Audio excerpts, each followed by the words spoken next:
नमस्कार दोस्तों, आप सभी का स्वागत है हमारे YouTube चैनल डेडवी कैंपस में। तो आज हम लाए हैं लाइफ प्रोसेस का सबसे मेन टॉपिक, जिसका नाम है nutrition in animal. Nutrition in animal, इससे काफ़ी सारे क्वेश्चन बनते हैं एग्जाम में, एंड हम इस टॉपिक में पढ़ने वाले हैं न्यूट्रिशन इन ह्यूमन बींग्स। इसलिए मैंने डाइजेस्टिव सिस्टम का डायग्राम बनाया हुआ है। ठीक है, मैंने न्यूट्रिशन इन अमीबा यानी micro organism amoeba, nutrition in amoeba का वीडियो बहुत ही पहले बना चुका है मैंने, तो उसका लिंक डिस्क्रिप्शन बॉक्स में है। अगर आपको देखना है तो वहाँ जाके आप देख सकते हैं। ठीक है, तो चलिए हम शुरू करते हैं न्यूट्रिशन इन एनिमल। तो सबसे पहले हम बेसिक बातें करते हैं।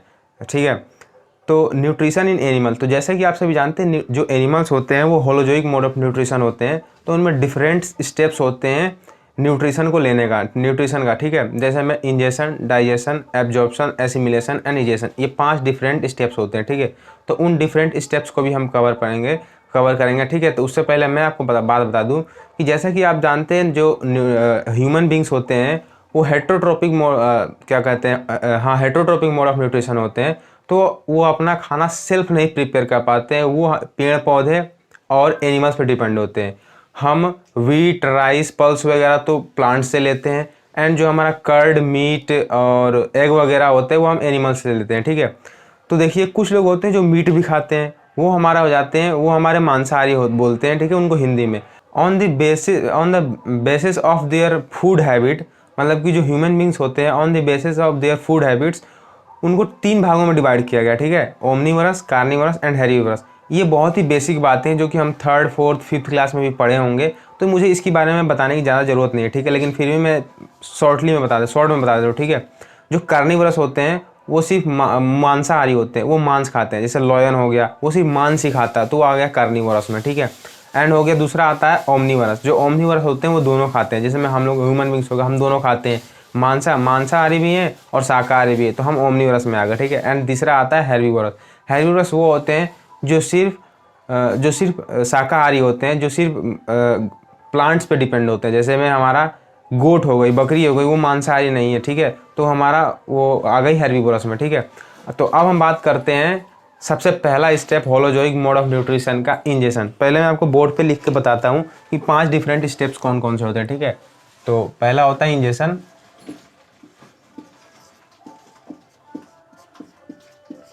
ठीक है, दूसरा होता है डाइजेशन।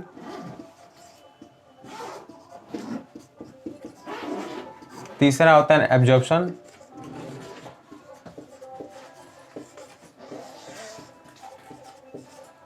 चौथा होता है एसिमिलेशन।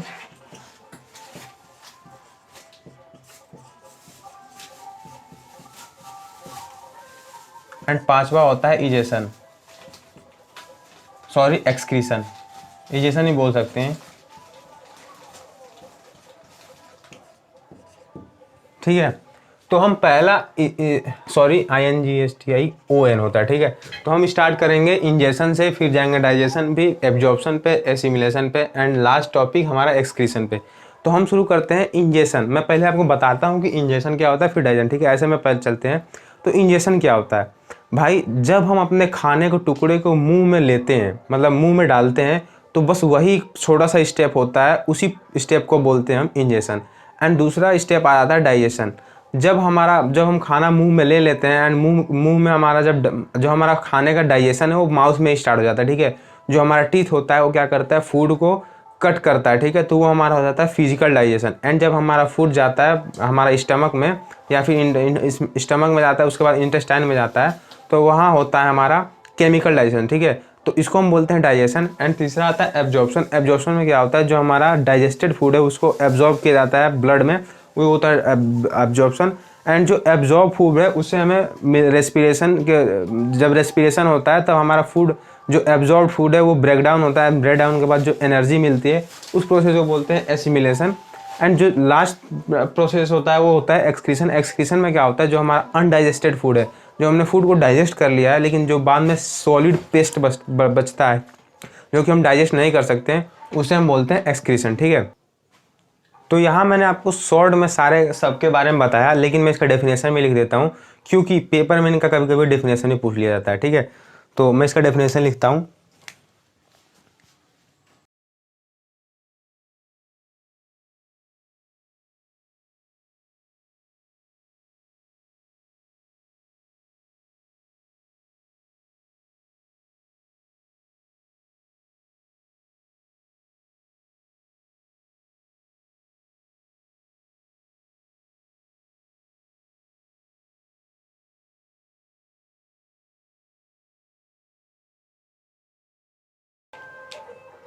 तो यहाँ मैंने देख सकते हैं, मैंने सभी प्रोसेस का डेफिनेशन लिख दिया है एंड आपको एक बार समझा भी देता हूँ। सबसे पहला हमारा आता है injection, the process in which we take food particle into our mouth is called injection. मतलब वो प्रोसेस जिसमें हम अपने मुंह में किसी भी फूड पार्टिकल को रखते हैं, वो प्रोसेस हमारा कहलाता है इंजेक्शन। एंड दूसरा आता है digestion, the process in which ingested food is digest by chemical enzyme into simpler form is called digestion. मतलब वो प्रोसेस जिसमें हम इंजेक्ट किए हुए फूड को केमिकल सब्सटेंस के द्वारा सिंपलर फॉर्म यानी छोटे छोटे फॉर्म में डाइजेस्ट कर दे, पचा दे, उसे बोलते हैं डाइजेशन। ठीक है। एंड तीसरा आता है absorption, the process in which digested food is absorb by blood capillaries directly into blood is called absorption. मतलब जैसा कि आप देखिए एब्जॉर्ब, आप लोग एब्जॉर्ब मतलब जानते होंगे, सूख, जिसमें कुछ सोख ले, मतलब कि एब्जॉर्ब कर ले अपने, उसको बोलते हैं एब्जॉर्प्शन। तो हम इससे भी समझ सकते हैं वो प्रोसेस जिसमें हमारा डाइजेस्टेड फूड को एब्जॉर्ब किया जाए ब्लड कैपिलरीज के थ्रू डायरेक्ट ब्लड में, उसे बोलते हैं हम एब्जॉर्प्शन। एंड तीसरा आता है assimilation. Assimilation, the process in which energy is obtained by absorb food during respiration is called assimilation. मतलब कि एसिमिलेशन वो प्रोसेस होता है जिसमें हमारा जो एब्जॉर्ब किया हुआ फूड है उससे एनर्जी ऑब्टेन किया जाए रेस्पिरेशन प्रोसेस के टाइम। ठीक है। अब भाई रेस्पिरेशन प्रोसेस क्या है उसके बारे में भी आप लोगों ने पढ़ा ही होगा, लेकिन इसके बारे में भी हम डिस्कस करेंगे क्योंकि ये भी एक हमारे लाइफ प्रोसेस का ही पार्ट है, तो उसको हम अगले वीडियो में डिस्कस करेंगे। ठीक है। एंड लास्ट स्टेप आता है हमारा egestion, the removal of undigested food from the body is called egestion. ठीक है। मतलब जो हमारा अनडाइजेस्टेड फूड होता है वो हमारे बॉडी से जो इजेक्ट, उस प्रोसेस को हम क्या बोलते हैं, इंजेक्शन। मतलब उस प्रोसेस को जब हमारा जो अनडाइजेस्टेड फूड है वो हमारे बॉडी से निकल जाए, उस प्रोसेस को बोलते हैं हम इंजेक्शन। ठीक है।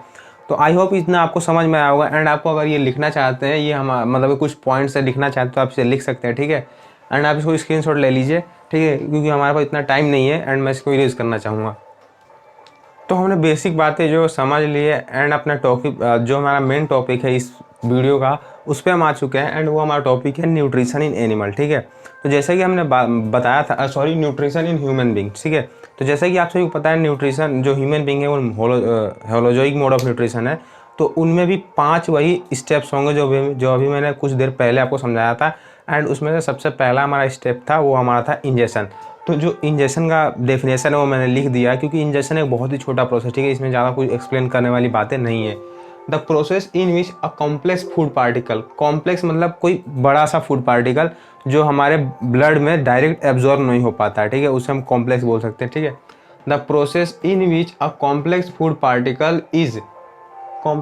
पार्टिकल इज पुट, सॉरी मैंने पुट लिखना भूल गया था मैं, is put into mouth by human being is called injection. मतलब कि वो प्रोसेस जिसमें एक कॉम्प्लेक्स फूड पार्टिकल यानी जटिल कोई, मतलब कॉम्प्लेक्स मतलब उससे जटिल होता है, कोई कॉम्प्लेक्स फूड पार्टिकल मुंह में रखा जाए किसी मानव के द्वारा, तो उसे हम बोलते हैं इंजेक्शन। ठीक है। बेसिकली हम अभी हम बात कर रहे हैं ह्यूमन बीइंग के बारे में, इसलिए मैंने यहाँ ह्यूमन बीइंग लिखा हुआ। ठीक है। अगर आपको इंजेक्शन का प्रोसेस पूछता है तो आपको ह्यूमन बीइंग लिखने की ज़रूरत नहीं है। एंड हम इंजेक्शन का प्रोसेस हमारा हो गया। अब हमारा जो दूसरा आता है वो आता है हमारा डाइजेशन। एंड जो डाइजेशन ये बहुत ही बड़ा टॉपिक है। ठीक है। और इसको आपको अच्छे से समझने की ज़रूरत है क्योंकि सबसे ज़्यादा क्वेश्चन इसी में से बनता है। देखिए, जब डाइजेशन का प्रोसेस स्टार्ट होता है तो मैं आपको एक पहले बात बता दूँ, ये हमारा है टोटल ह्यूमन डाइजेस्टिव सिस्टम। ठीक है। एंड जो हमारा इंजेक्शन का प्रोसेस होता है सबसे पहले यहाँ से स्टार्ट होता है, इसको बोलते हैं हम अपना माउथ। ठीक है। मैं इसका नेमिंग भी करता हूँ।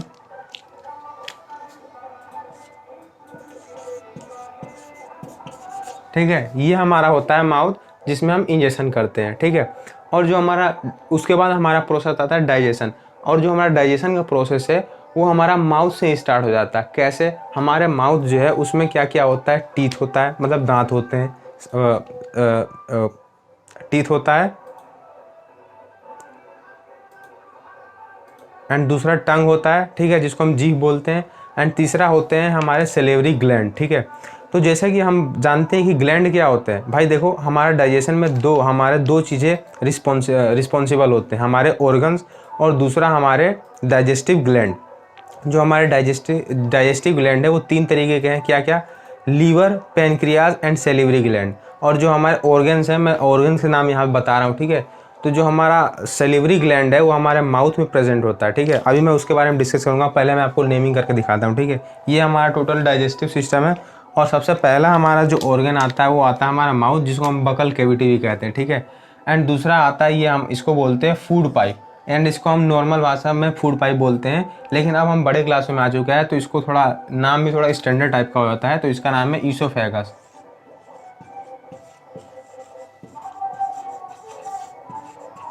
ईसोफेगस। एंड ये हमारा ग्लैंड है, इसका ग्लैंड का नाम है लीवर। एंड मैं आपको बता दूं कि ये हमारे बॉडी का सबसे बड़ा ग्लैंड है, largest gland of the human body, ठीक है। ये हमारा कितनी बार क्वेश्चन में पूछा जाता है कि हमारे बॉडी का सबसे बड़ा ग्लैंड कौन सा है, तो लीवर हमारा आंसर होगा, ठीक है। इस पर आपको ध्यान देना है। एंड ये वाला आपको पार्ट जो दिख रहा है इसका नाम है स्टमक, ठीक है। एंड ये हमारा होता है पैनक्रियाज, ठीक है। ये जो आपको लीफ लाइक स्ट्रक्चर दिख रहा है ये हमारा होता है पैनक्रियाज, और ये भी एक ग्लैंड है। और ये वाला पार्ट जो आपको दिख रहा है ये होता है लार्जेस्ट ग्लैंड, लार्ज ग्लैंड, अरे सॉरी क्या बोलते हैं, लार्ज इंटेस्टाइन।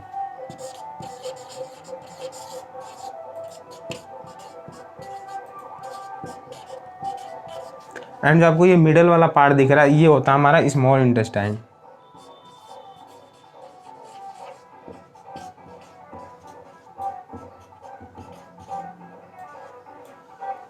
और जो ये आपका ये पाउच लाइक स्ट्रक्चर दिख रहा होता है इसे बोलते हैं हम रेक्टम। एंड जो हमारा अनडाइजेस्टेड फूड होता है वो हमारा इसी में स्टोर हुआ होता है, ठीक है। और जो ये सबसे नीचे वाला पार्ट होता है इसको बोलते हैं हम एनस, ठीक है। और मैंने सबका लगभग नाम लिख दिया। हाँ खैर इतना ही, हमारे जो ऑर्गन्स होते हैं जो डाइजेस्टिव सिस्टम में हमारे मदद करते हैं, ठीक है। तो देखिए हम जो डाइजेशन का प्रोसेस पढ़ेंगे हम सीक्वेंस से पढ़ेंगे तो हमको अच्छे से समझ में आएगा, ठीक है। तो सबसे पहले हमारा इंजेक्शन प्रोसेस था, तो इंजेक्शन में हमने क्या किया, कोई भी फूड का पार्टिकल हमने अपने माउथ में रख दिया, उस प्रोसेस को वो हमारा इंजेक्शन। अब हमारा दूसरा स्टार्ट होता है डाइजेशन। तो देखिए डाइजेशन हमारा माउथ से स्टार्ट हो जाता है। देखिए जो हमारे टीथ होते हैं वो हमारा क्या करते हैं, फूड को कट करते हैं, ठीक है। तो क्या होता है वो हमारा होता है फिजिकल डाइजेशन, ठीक है। तो यहाँ हमारा डाइजेशन तो स्टार्ट हो गया ना माउथ से। अब दूसरा हमारा होता है हमारे जो मुंह में होता है, हमारे मुंह के अंदर हमारे ग्लैंड्स प्रेजेंट होते हैं, सेलिवरी ग्लैंड। और सेलिवरी ग्लैंड 3 तरीके के होते हैं, मैं उनका नाम भी लिख देता हूँ।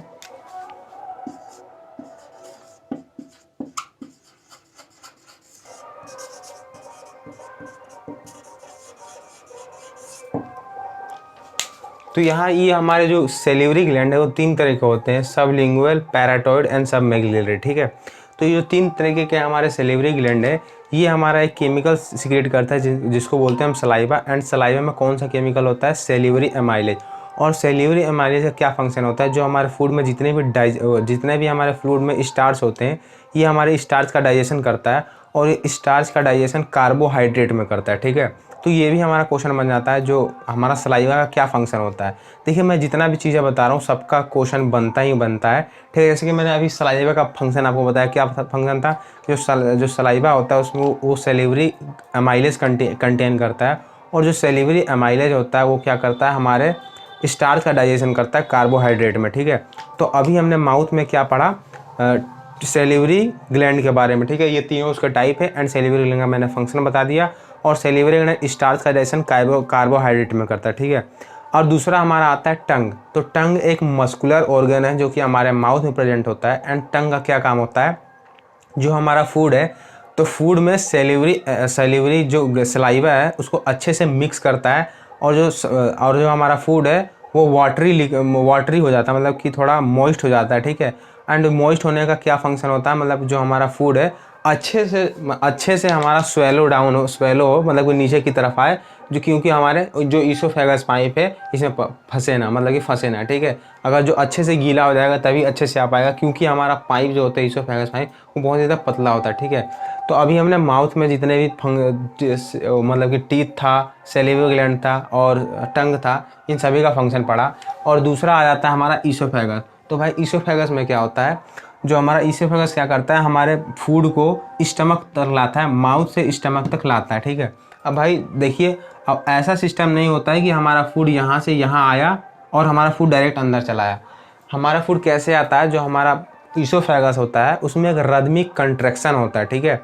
उस रदमिक कंट्रैक्शन की वजह से हमारा फूड नीचे आ पाता है, ठीक है। तो यहाँ एक क्वेश्चन उस रदमिक कंट्रैक्शन को क्या बोलते हैं, पेरिस्टाल्टिक मूवमेंट। तो यहाँ एक क्वेश्चन बन जाता है कि जो पेरिस्टाल्टिक मूवमेंट होता है वो क्या होता है, ठीक है। तो मैं आपको एक बार अच्छे से समझाता हूँ। जब हम अपना माउथ से फूड को हम नीचे की तरफ लेते हैं उस समय क्या होता है, जो हमारा ईसोफेगस होता है उसमें एक रदमिक कंट्रैक्शन, जो हमारा ईसोफेगस होता है वो अल्टरनेटिव एक्सपेंड एंड कॉन्ट्रैक्ट होता रहता है, ठीक है। मतलब मेरे कहने का मतलब है कभी हमारा फूड पाइप होता है जो कुछ इस तरीके का होता है, जब हम फूड लेते हैं तो कभी ऐसे एक्सपेंड होता है एंड कभी रिलैक्स होता है, ठीक है। तो इस एक्सपेंशन एंड रिलैक्सन को बोलते हैं पेरिस्टाल्टिक मूवमेंट। इसी मूवमेंट के कारण हमारा जो खाना होता है वो नीचे आ पाता है। अब भाई हमारा जो कोई भी चीज़ होती है वो ग्रेविटी से हमारा ऐसे नीचे की तरफ चला आता है। तो भाई इस पेरिस्टाल्टिक मूवमेंट की क्या ज़रूरत है, तो मैं आपको एक बार समझाता हूँ। सपोज़ कि हम कभी कुछ सो के खा रहे होते हैं, मतलब ऐसे नमकीन वगैरह खा रहे होते हैं, सो के पानी वानी पी रहे होते हैं। तो कभी आपने सोचा है कि भाई अब हम सोए हैं ऐसे, तो यहाँ तो ऐसे ऐसे ग्रेविटी तो काम करती नहीं है, तो हमारा खाना ऐसे कैसे जाता है। तो मैं आपको समझाता हूँ। जब हमारा खाना जाता है तो हमने अभी आपको बताया था पेरिस्टाल्टिक मूवमेंट होती है, जैसे कि रदमिक कंट्रैक्शन या रिलैक्शन होती है। तो क्या होता है हमारा, जब जैसे कि हमारा यहाँ खाना आया, ठीक है, तो ये हमारा एक बार ऐसे दब जाएगा, तो भाई जो खाना है ऐसे नीचे की तरफ चला जाएगा और फिर क्या हो जाएगा, ये वाला पार्ट है ऐसे खुल जाएगा एंड अब की बार यहाँ वाला पार्ट ऐसे दबेगा तो खाना और नीचे चला जाएगा। तो ऐसे करके हमारा जो फूड है वो हमारा स्टमक तक आता है, ठीक है। तो यहाँ हमने ईसोफेगस के बारे में पढ़ लिया एंड तीसरा आता है स्टमक। तो स्टमक में क्या होता है, जो स्टमक होता है इसमें जो स्टमक के वॉल होते हैं इनमें 3 तरीके की ग्लैंड प्रेजेंट होती है, ठीक है। और वो ग्लैंड क्या करती है, गैस्ट्रिक जूस सिक्रेट करती है, ठीक है। तो वो गैस्ट्रिक जूस का क्या क्या नाम है, देखिए अब हम आ गए अपने स्टमक पे। तो एक बार मैं स्टमक के बारे में बता देता हूँ। Stomach is a J shaped bag like structure which are present in left side in abdominal cavity, ठीक है। तो भाई एब्डोमिनल कैविटी क्या होती है, देखिए जो हमारा ये सीने वाला पार्ट होता है, यहाँ के ऊपर वाला जो पार्ट होता है इसे हम बोलते हैं थोरेसिक कैविटी एंड जो इसके नीचे वाला पार्ट होता है ये हमारा होता है एब्डोमिनल कैविटी, ठीक है। तो हमारा जो स्टमक है ये जे शेप्ड बैग लाइक स्ट्रक्चर है जो कि हमारे लेफ्ट साइड में हमारे एब्डोमिनल कैविटी में प्रेजेंट होता है, ठीक है। तो हमने अभी स्टमक के बारे में पढ़ लिया एंड अब स्टमक के फंक्शन के बारे में पढ़ते हैं। तो मैंने अभी बताया कि स्टमक जो होते हैं ग्लैंड, स्टमक के वॉल में ग्लैंड प्रेजेंट होता है और वो ग्लैंड क्या करता है, हमारा एक 3 तरीके के गैस्ट्रिक जूस सिक्रेट करता है। अब वो तीनों तरीके के गैस्ट्रिक जूस का क्या नाम है मैं भी आपको बताता हूँ।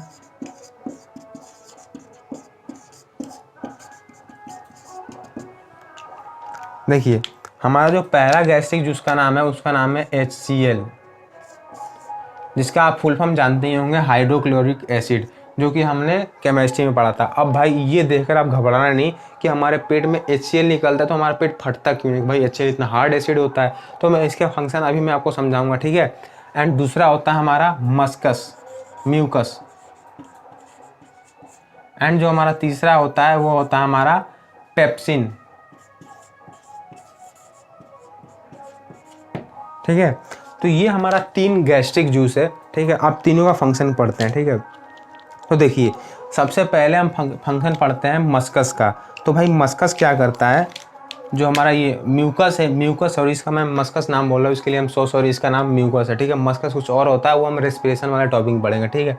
तो जो म्यूकस होता है वो क्या करता है, जितना भी हमारा स्टमक का जो ये वॉल होता है, यानी स्टमक की जो ये वॉल है चारों तरफ को, इन चारों तरफ से क्या करता है, इसको लुब्रिकेट कर देता है, ठीक है। ऐसा मतलब एक तरह का चपक सा जाता है, आप कह सकते हैं, इसको लुब्रिकेट कर देता है। तो जब ये लुब्रिकेट करता है तो क्या होता है, जब हमारा HCl सिक्रेट होता है, जैसा कि आप जानते हैं कि जो HCl हमारा है ये हार्ड एसिड है, ये जहाँ हमारे स्किन पे पड़ता है वहीं जला देता है, ठीक है। तो जब ये हमारा लुब्रिकेट कर देता है म्यूकस, तो HCl का जो इफ़ेक्ट है वो हमारे स्टमक पे नहीं कर पाता है, ठीक है।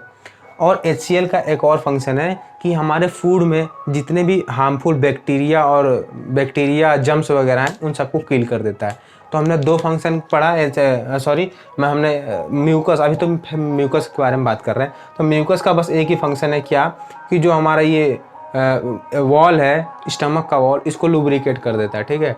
अब हम आते हैं HCl पे। तो HCl का क्या काम है, HCl जो हमारे जितने भी हार्मफुल बैक्टीरिया जम्स वगैरह होते हैं हमारे फूड में उन सबको किल कर देता है, ठीक है। एंड इसका एक और फंक्शन है, ये जो हमारा पेप्सिन है, अभी मैंने इसके बारे में बात नहीं किया, अभी मैं बताऊंगा।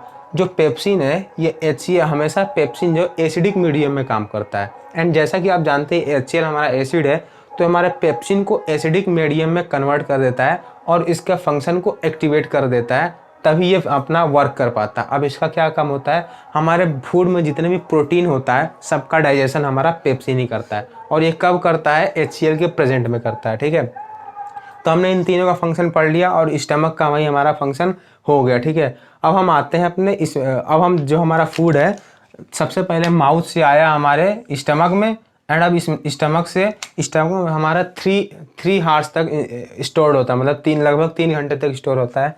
एंड जो हमारा स्टमक के बाद आ जाता है हमारा स्मॉल इंटेस्टाइन में। ठीक है, अब भाई small intestine is the complete small intestine is the site of complete digestion of food. ये हमारा क्वेश्चन आ जाता है। मैंने अभी आपको बताया कि जो स्मॉल इंटेस्टाइन है वो हमारे डाइजेशन का कंप्लीट साइट है, जहां हमारा डाइजेशन पूरी तरीके से हो पाता है। ठीक है, और ये कितनी बार क्वेश्चन पूछ लिया जाता है, विच gland is the complete digestion of which gland is the site of complete digestion of food, मतलब कि हमारा फूड का कंप्लीट डाइजेशन कहाँ हो पाता है, तो उसका आंसर है स्मॉल इंटेस्टाइन। यही हमारा कंप्लीट डाइजेशन हो पाता है। वो कैसे, तो मैं भी आपको बताता हूँ। ठीक है, तो मैं इसको इरेज कर देता हूँ। देखो मैं हर चीज़ का डेफिनेशन नहीं दूंगा, ठीक है, आप तो बुक से ही पढ़ सकते हैं, मैं यहाँ पे आपको सिर्फ समझा रहा हूँ। ठीक है, लेकिन मैं कोशिश करता हूँ कुछ ना कुछ किसी ना किसी चीज़ की आपको डेफिनेशन देने की। ठीक है, जो मैंने कुछ पहले नोट 2-3 पॉइंट लिखवाए थे, आप उसको नोट कर सकते हैं वीडियो को पीछे स्किप करके। ठीक है, क्योंकि वो भी काफ़ी अच्छे पॉइंट थे। अब हम आते हैं स्मॉल इंटेस्टाइन पे। तो जो हमारा स्मॉल इंटेस्टाइन है वो हमारे एलिमेंट्री कैनाल यानी डाइजेस्टिव सिस्टम का सबसे लंबा पार्ट होता है। लगभग 6.5 मीटर एक एडल्ट में हमारा स्मॉल इंटेस्टाइन होता है। एंड जो हमारा पूरे एलिमेंट्री कैनाल का साइज 9 मीटर होता है। ठीक है, और जो 6.5 मीटर होता है वो हमारा सिर्फ स्मॉल इंटेस्टाइन होता है। तो हमारा स्मॉल इंटेस्टाइन में हमारा खाना आया। एंड अब यहाँ क्या होता है, जो हमारा लीवर और पेनक्रियाज है इनका भी फंक्शन यहीं पे होता है। जब हमारा खाना आता है स्मॉल इंटेस्टाइन में, तब हमारा क्या होता है, जो लीवर में देखिए ये चीज़ जो हमारा है ये होता है गॉल ब्लैडर। ठीक है, गॉल ब्लैडर, जिसको हम हिंदी में पित्त की थैली बोलते हैं। ठीक है, और जो गॉल ब्लैडर क्या करता है, ये हमारा जैसा कि आपको पता है ये लीवर हमारा ग्लैंड है, और लीवर के अंदर हमारा एक बैग लाइक स्ट्रक्चर होता है जिसको हम बोलते हैं गॉल ब्लैडर। और गॉल ब्लैडर में हमारा बनता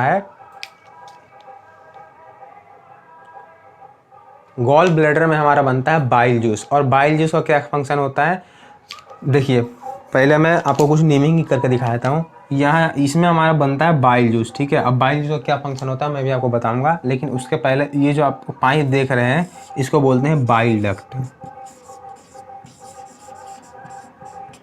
ठीक है, तो ये हमारा आपको पूरा जो डायग्राम है उसका नेमिंग आपको पता होना चाहिए, क्योंकि हमारा कितनी बार डायग्राम भी आ जाता है हमारे एग्जाम में। ठीक है, तो जो हमारा ये गॉल ब्लैडर है इसमें हमारा बाइल जूस बनता है। एंड जब हमारा फूड होता है स्मॉल इंटेस्टाइन में आता है, तब यहाँ से बाइल जूस का सिक्रेशन होता है। एंड बाइल जूस का क्या फंक्शन होता है, वो हमारे जितने भी हमारे फूड में फ़ैट होते हैं उन सबका इमल्सीफाई करता है। ठीक है, मतलब उसको ब्रेक डाउन करता है फैट का।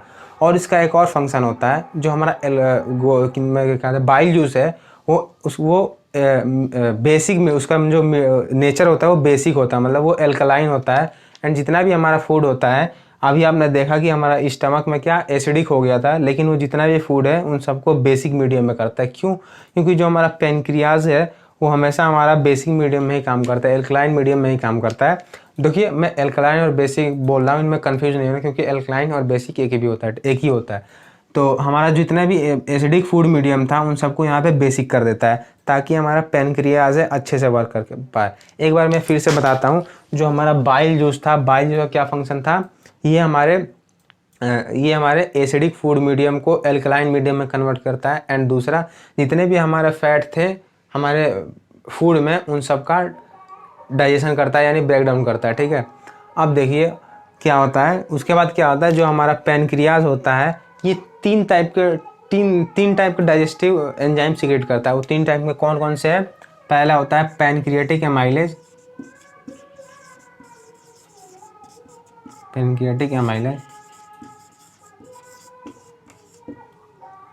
दूसरा होता है हमारा ट्रिप्सिन, और तीसरा होता है लिपेज। ठीक है। तो ये 3 तरीके के डाइजेस्टिव एंजाइम हमारा पैनक्रियाज सिक्रेट करता है, ठीक है।